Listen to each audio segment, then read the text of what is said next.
मुख्यमंत्री जी ने मुझे भेजा था दिल्ली और मिलने के लिए जो वहाँ के नागरिक उड्डयन मंत्री हैं, और मैं बिहार सरकार की तरफ से जाकर बिहार के जो इशूज़ है एयरपोर्ट को लेकर के उसके लिए मैं मिला था। पूरे देश का आम नागरिक, अब हाल ये है, मतलब था कि हवाई चप्पल वाला भी उड़ेगा। अब स्थिति ये है कि वहाँ का जो किराया है वो दिल्ली दुबई जितना किराया होता है उतना किराया दरभंगा से दिल्ली का होगा।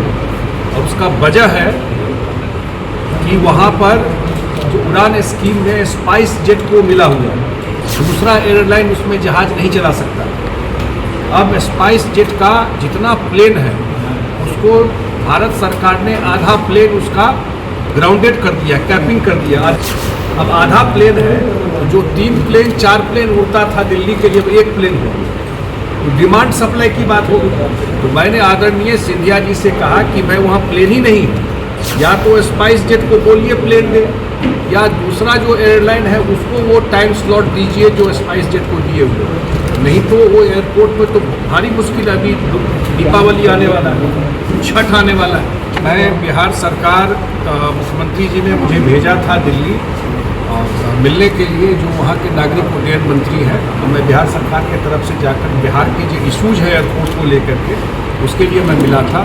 जहाँ तक दरभंगा एयरपोर्ट की बात है, वो कहा जाता है उड़ान स्कीम। उड़ान स्कीम का मतलब हुआ पूरे देश का सामान्य नागरिक, यही हुआ ना, आम नागरिक, पूरे देश का आम नागरिक। अब हाल ये है, मतलब था कि हवाई चप्पल वाला भी उड़ेगा। अब स्थिति ये है कि वहाँ का जो किराया है वो दिल्ली दुबई जितना किराया होता है उतना किराया दरभंगा से दिल्ली का होगा। और उसका वजह है कि वहाँ पर जो उड़ान स्कीम में स्पाइस जेट को मिला हुआ है, दिल्ली से दरभंगा, मुंबई से दरभंगा, बेंगलोर से दरभंगा, दूसरा एयरलाइन उसमें जहाज़ नहीं चला सकता। अब स्पाइस जेट का जितना प्लेन है उसको भारत सरकार ने आधा प्लेन उसका ग्राउंडेड कर दिया, कैपिंग कर दिया, आधे प्लेन उड़ा सकता है। उसका प्लेन में कुछ गड़बड़ी मिल गया, आप लोग देखे होंगे अखबार में। अब आधा प्लेन है, जो 3 प्लेन 4 प्लेन उड़ता था दिल्ली के लिए, 1 प्लेन हो गया। तो डिमांड सप्लाई की बात हो गई। तो मैंने आदरणीय सिंधिया जी से कहा कि मैं वहाँ प्लेन ही नहीं, या तो स्पाइस जेट को बोलिए प्लेन दे, या दूसरा जो एयरलाइन है उसको वो टाइम स्लॉट दीजिए जो स्पाइस जेट को दिए हुए। नहीं तो वो एयरपोर्ट में तो भारी मुश्किल है। अभी दीपावली आने वाला है, छठ आने वाला है, इतनी बड़ी संख्या में लोग आएंगे। तो वो प्लेन की संख्या अगर भारत सरकार नहीं बढ़ाती है, जो प्लेन की बढ़ाना तो दूर की बात है, जो प्लेन चल रहा था वो भी 1/3 हो गया।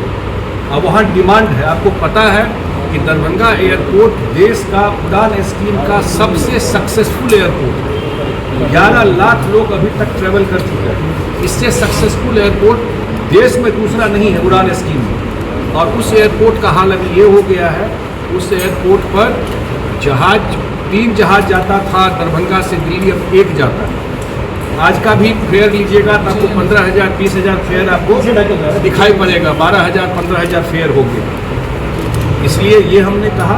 और दरभंगा एयरपोर्ट पर जो फैसिलिटी का है उसकी भी भारी कमी है। ये सब विषय हम लोगों ने रखा जाकर के माननीय मंत्री जी के सामने।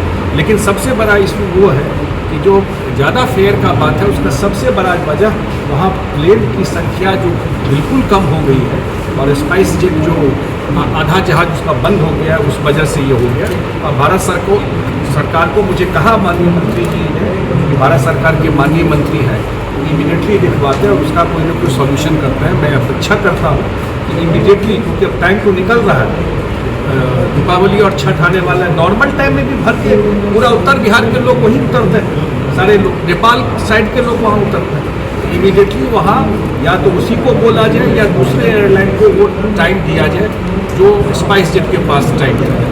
पटना एयरपोर्ट के बारे में बात किया, जो बिहटा में एयरपोर्ट है, आप लोग को जानकारी में दे दें कि बिहटा एयरपोर्ट भारत सरकार के सिविल एविएशन मिनिस्ट्री के सारे पदाधिकारी आए थे। उनके जो सेक्रेटरी हैं, उनके जो चेयरमैन थे एयरपोर्ट अथॉरिटी के, उन लोगों ने सेलेक्ट किया बिहटा एयरपोर्ट।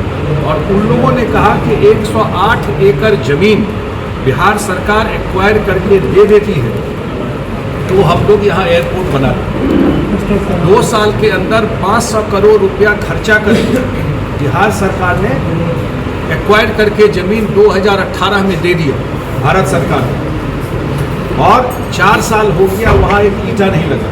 आपको पता है कि यहाँ एलिवेटेड रोड उसी के लिए बनना शुरू होने वाला है नवंबर से। तो हमने आग्रह किया माननीय मंत्री जी से कि भाई आप ही के डिपार्टमेंट ने जो ज़मीन मांगा, 108 का फिगर कहाँ से आ गया? आपके डिपार्टमेंट ने कहा कि 108 एकड़ ज़मीन दे दीजिएगा तो बेटा में हम लोग एयरपोर्ट बना देंगे, और 108 एकड़ ज़मीन एक्वायर करके हम लोग दे दिए हैं, और कृपा करके और 500 करोड़ बिहार सरकार का खर्चा भी हुआ है। इसको जल्दी से जल्दी इस एयरपोर्ट पे काम, और ज़मीन की बात कर रहे थे तो बात तो वही रही। पूर्णिया एयरपोर्ट की बात हुई। पूर्णिया एयरपोर्ट पे जो ज़मीन एक्वायर हम लोगों ने कर लिया है, हमने कहा कि हैंड ओवर, उसको ज़मीन को टेक ओवर कर लीजिए। वहाँ था कि एयरपोर्ट से हाईवे तक का कनेक्टिविटी बिहार सरकार बना दे, वो हम लोगों ने कह दिया कि एयरपोर्ट से, पूर्णिया एयरपोर्ट से हाईवे तक का कनेक्टिविटी बिहार सरकार बना देगी। 2 और एयरपोर्ट की बात थी।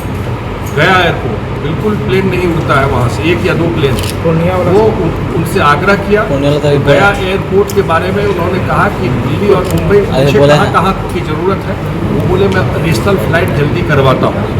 और अंतिम में जो पटना एयरपोर्ट पे काम अभी हो रहा है, जो प्रेजेंट एयरपोर्ट, पटना एयरपोर्ट पर ज़मीन जो चाहिए था बिहार सरकार एक्वायर करके दे दी, और जो काम वहाँ चल रहा है पटना एयरपोर्ट का, अभी प्रेजेंट एयरपोर्ट है, वो काम बहुत स्लो है।